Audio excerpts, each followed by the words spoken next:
नमस्ते। Natures gift YouTube channel में आप सभी का स्वागत है। मैं हूं इंदु।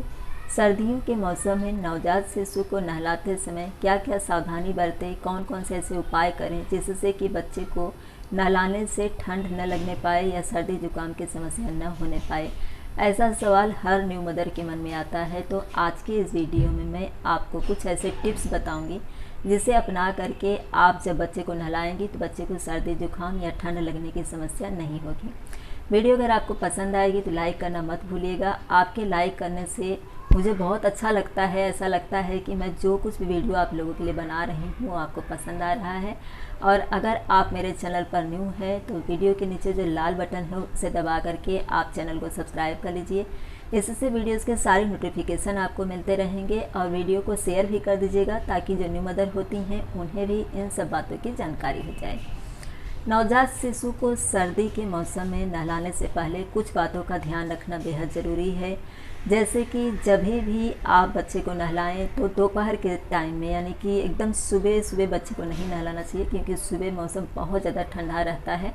और कम से कम 10 बजे से लेकर के 12-1 बजे के बीच में बच्चे को नहलाइए, क्योंकि इसके बाद में भी मौसम थोड़ा थोड़ा ठंडा होने लगता है और इससे पहले भी मौसम बहुत ठंडा रहता है। तो दोपहर का टाइम यानी 10 से लेकर के 12-1 बजे के बीच में बच्चे को नहलाएं। नहलाने से पहले बच्चे की मालिश ज़रूरी होती है, क्योंकि मालिश करते समय जो तेल आप बच्चे के स्किन पर लगा रही हैं, उसकी पूरी बॉडी पर लगा रही हैं, तो इससे क्या होता है, तेल एक जैसे कि बच्चे के शरीर के ऊपर कवर जैसा काम करता है। और जो पानी हम बच्चे के ऊपर डालते हैं, जिस पानी से बच्चे को नहलाते हैं, उसका असर सीधा सीधा बच्चे की स्किन को नहीं होता है। यानी तेल जो होता है वो प्रोटेक्ट करता है बच्चे की स्किन को। तो इसलिए मालिश नहलाने से पहले बेहद ज़रूरी होता है। अब सवाल ये उठता है कि किस तेल से बच्चे की मालिश करें जिससे कि बच्चे को ठंडी या सर्दी जुकाम की समस्या न होने पाए। तो सर्दी के मौसम में एक आयुर्वेदिक तेल आता है, कामा आयुर्वेदिक तेल। इसके अलावा जैतून का तेल यानी ऑयल भी आप इस्तेमाल कर सकती हैं।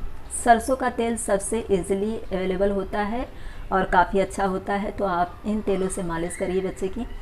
तेल कोई भी आप यूज करिए इनमें से, लेकिन जब आप तेल यूज करने जा रही हैं तो उसे हल्का गुनगुना कर लीजिए।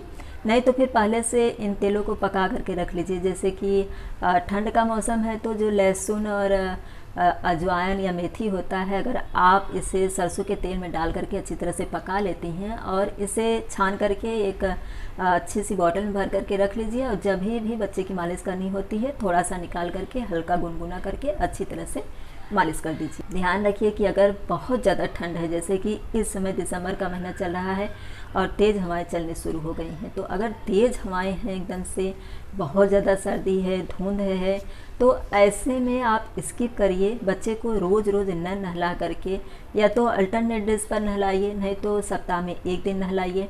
लेकिन बच्चे के आसपास गंदगी न होने पाए, इसलिए बच्चे के बिस्तर को रोज़ चेंज करिए, साफ़ करिए। बच्चे के कपड़े अच्छी तरह से साफ़ करिए। तेल की मालिश करने के बाद में बच्चे की हल्के गुनगुने पानी से स्पंज कर दीजिए। और स्पंज वाला जो पानी रहेगा वो गुनगुना भी होना चाहिए, प्लस उसमें नारियल के तेल की बूंदे या फिर सरसों के तेल की 2-4 बूंदे अगर आप डाल देती हैं, या फिर ऑयल भी आप डाल सकती हैं, 2-3 बूंद डाल देंगी तो पानी का असर बच्चे की स्किन पर बिल्कुल नहीं होगा, क्योंकि बहुत ज़्यादा तेज़ ठंडी हवा चल रही है। तो ऐसे में नवजात शिशु को नहलाना ठीक नहीं रहता है, तो ये आप ज़रूर ध्यान रखिए। लेकिन अगर ऐसी कोई समस्या आपके यहाँ नहीं है, आप जो बाथरूम का टेम्परेचर है वो नॉर्मल करने में सक्षम हैं, या फिर जहाँ मालिश करती हैं वहाँ पर भी आप जो टेम्परेचर है उसे नॉर्मल करने में सक्षम हैं, तो आप रोज़ नहला सकती हैं। सिर्फ बच्चे के सिर के बाल यानी उसका हेड वॉश रोज़ न करें, क्योंकि सिर जब हम सुखाने लगते हैं टॉवल से तो वो अच्छी तरह से सुखा नहीं पाते हैं। बालों के एकदम अंदर तक जा कर के उसको सुखा पाना पॉसिबल नहीं होता है। तो इसलिए सर्दी के मौसम में जब आप नहलाती हैं तो नीचे की जो पार्ट है उतना आप नहला दीजिए, और चेहरा जो है उसे भी अच्छी तरह से धो दीजिए, लेकिन बाल को रोज़ रोज़ न धोएं। अब जब भी आप बच्चे की मालिश करती हैं तो उस समय आप कोशिश करिए कि अगर धूप निकल आई है, आपके यहाँ धूप आती है अच्छी, तब तो बहुत अच्छी बात है। धूप निकलने के बाद में आप बच्चे को वहाँ पर मालिश करिए, इससे बच्चे को विटामिन डी भी मिलती रहेगी। और बच्चे को मालिश करते समय अगर धूप मिलती है तो उसके शरीर के लिए बहुत अच्छा रहता है। लेकिन ये हर जगह पॉसिबल नहीं होता है कि धूप मिल सके।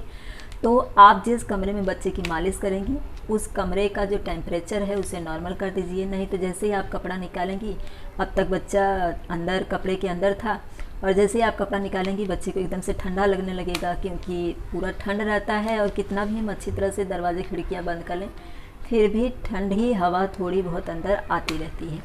ये स्टीमर मैंने आपको कई वीडियोस में दिखाया है और इसका मैंने ऑनलाइन लिंक भी अपने डिस्क्रिप्शन बॉक्स में दे दूँगी वीडियो में। ये 150 का इस समय है। मैंने जब लिया था तो मुझे 80 रुपीज़ में मिला था और मैंने इसे 20 साल पहले लिया था। तो ये अभी तक ऐसा ही है और अभी तक मेरे लिए बहुत यूज़फुल है, तो मैं इसे हमेशा यूज़ करती हूँ। तो ये अगर आप एक बार ले लेती हैं तो बच्चे के लिए भी बहुत अच्छा रहता है, आपके लिए भी बहुत अच्छा रहता है। जब भी आपको सर्दी जुकाम हो आप इसमें पानी भर करके ऐसा आप इसको स्विच बोर्ड में लगा दीजिए, चालू कर दीजिए और ऊपर से टॉवल डाल करके आप गर्म हवा ले लीजिए, तो बहुत आराम मिलता है। जो सांस लेने में तकलीफ़ होती रहती है उससे रिलीफ होता है।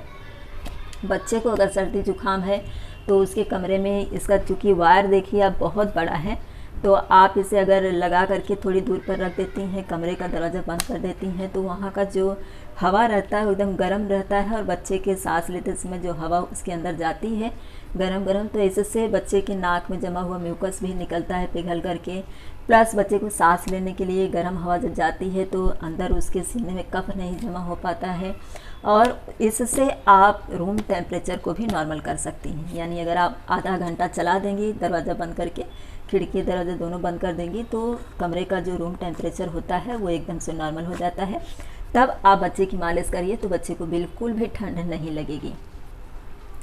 इसके अलावा जब आप मालिश कर रही हैं तो जिस कपड़े पर सुला करके आप मालिश करने जा रही हैं, क्योंकि बच्चे को पहनाया हुआ कपड़ा आप निकालेंगी, तो जब बच्चे को पहनाया हुआ कपड़ा निकालेंगी तो उसे थोड़ा ठंड लगेगी।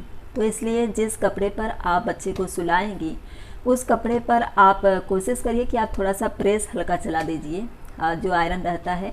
इससे क्या होता है, वो कपड़ा गर्म रहता है, तो आप जब बच्चे को खुला बदन करके उस पर सुलाती हैं तो बच्चे को ठंडा बिल्कुल महसूस नहीं होता है। और अगर आप आयरन न चलाना चाहें तो इस तरह से देखिए, पानी की बोतल जो होती है इसमें गर्म पानी भर दीजिए और उस कपड़े पर इस तरह से थोड़ी देर आप रख देंगी तो उसका जो कपड़े का एकदम जैसे ठंडा ठंडा लगता है, नरम महसूस होता है, थोड़ा वो नहीं महसूस होगा, थोड़ा अच्छा फील होता है बच्चे को। इसके अलावा आप अपने हाथों को जब मालिश करने जा रही हैं तो अच्छी तरह से इस तरह से रब कर लीजिए, तो इससे क्या होता है कि आपके हाथ ठंडे नहीं रहेंगे। और तेल भी आप गर्म ले लीजिए, रूम टेम्परेचर नॉर्मल कर लीजिए। अब बात आती है नहलाने की। नहलाते समय जब आप नहलाने लेके जा रही हैं, मालिश कर चुकी हैं, तो जो नहलाने का पानी है उसे गुनगुना रखिए, बहुत ज़्यादा गर्म मत रखिएगा, क्योंकि गर्म पानी से स्किन जो होती है वो ख़राब होती है। और नहलाने के पानी में भी आप कोशिश करिए, अगर बहुत ज़्यादा ठंड है, ठंडी हवाएं चल रही हैं, धुंध जैसा है, तो 2-3 बूंद आप नारियल के तेल की, नहीं तो सरसों के तेल की, नहीं तो फिर जो जैतून का तेल होता है ऑयल, उसकी 2-3 बूंदें डाल देंगी, तो बच्चे के जो त्वचा पर असर होता है पानी का, उसकी स्किन पर डायरेक्ट असर नहीं होगा, प्रोटेक्ट करेगा ये ऑयल जो है। और मालिश तो आप की रहती हैं, तो इस तरह से बच्चे के शरीर के ऊपर यानी उसकी स्किन पर पानी का पूरा असर नहीं हो पाता है।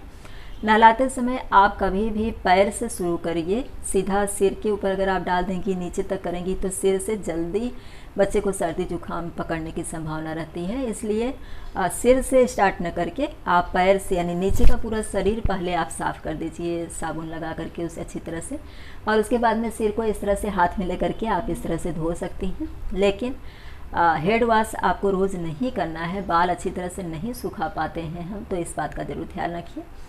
और इसके अलावा जब आप बच्चे को बाथरूम में लेके जा रही हैं तो जैसे आपने मालिश कर लिया, अभी बच्चे को अगर आपको दूध पिलाना है, क्योंकि कुछ बच्चे भूखे हो जाते हैं मालिश के बाद में, उनको दूध चाहिए होता है, क्योंकि मालिश से आधा घंटा 20 मिनट पहले हमें दूध पिलाना होता है बच्चे को, क्योंकि उसके बाद में जब हम मालिश करने लगते हैं तो बच्चे के पेट की भी मालिश करते हैं ताकि उसे गैस वगैरह की समस्या न होने पाए। तो जब बच्चा दूध तुरंत पिया रहेगा तो वो उल्टी कर देगा और उसे अच्छी तरह से हजम नहीं होगा, इसलिए 20 मिनट पहले दूध पिलाना होता है तो कुछ बच्चे मालिश के बाद में दूध की डिमांड करते हैं, तो अगर बच्चा दूध पी रहा है उतने में आप ये स्टीमर जो है बाथरूम में भी रख दीजिए और स्विच बोर्ड में लगा करके उसे छोड़ दीजिए, तो वहाँ का भी जो टेम्परेचर है वो नॉर्मल हो जाएगा। गर्म हवा, बाथरूम का दरवाज़ा भी बंद कर दीजिए, तो गर्म हवा भर जाने की वजह से बाथरूम में भी जब आप बच्चे को लेके जाएंगी तो उसे ठंड नहीं लगेगी। और जब आप लेकर के जा रही हैं बाथरूम में नहलाने के लिए तो उसे कपड़े से एक कवर कर लीजिए, ताकि उसे बीच रास्ते में से जब आप गुजर रही हैं तो ठंड ही न लगने पाए। जब आप बच्चे को नहलाने लेके जा रही हैं उसके पहले उसके सभी कपड़ों को आप जहाँ पर पहनाने वाली हैं, उसको पोंछने वाली हैं, वहाँ पर तैयार करके रखिए। उसके झबले, उसके बनियान, उसकी टोपी, मोजे, क्योंकि ठंड बहुत ज़्यादा है तो इतनी सावधानी आपको बरतनी पड़ेगी ताकि बच्चे को तुरंत अच्छी तरह से सुखा करके उसको पोंछ करके कपड़ा आप पहना सकें। हुड तौलिया बहुत अच्छा रहता है, कान वगैरह में हवा नहीं जाता है, तो अगर आपके लिए पॉसिबल है तो आप हुड तौलिया लीजिए, नहीं तो एकदम सॉफ्ट तौलिया, सूखा रहे और तुरंत बच्चे को आप पोंछ दीजिए नहलाने के बाद में। उसके सारे सामान को आप तैयार रखेंगी तो फटाफट सब कुछ हो जाता है, तो इतनी ज़्यादा समस्या नहीं होती है। पोंछते समय आपको ध्यान रखना है, जैसे ये गर्दन की जो जगह है, ये कान के पीछे की जो जगह है यहाँ पर या फिर यहाँ, तो इन सब बातों का ध्यान रख करके आप अपने बच्चे को सर्दी जुकाम से बचा सकती हैं। अगर बच्चे को सर्दी जुकाम की समस्या है, उसे बुखार हुआ है, तो आप बच्चे को न नहलाना स्किप कर दीजिए। सिर्फ आप गुनगुने पानी से बच्चे का स्पंज कर दीजिए। आई होप कि जो जानकारी मैंने इस वीडियो में दी है, इससे नवजात शिशु को ठंड के मौसम में जब बहुत तेज सर्द होती है उसमें आपको किस तरह से मालिश करनी है, कैसे उसे नहलाना है, क्या क्या बातें आपको ध्यान में रखनी है ताकि आप अपने बच्चे को सर्दी जुकाम होने से बचा पाएँ। वीडियो अगर हेल्पफुल लगी होगी तो लाइक करना मत भूलिएगा और वीडियो को शेयर भी कर दीजिएगा ताकि जो न्यू मदर होती हैं उनकी हेल्प हो जाए। इसी तरह के एक नए टॉपिक के साथ अगले वीडियो में फिर से मिलेंगे। वीडियो देखने के लिए आप सभी का धन्यवाद।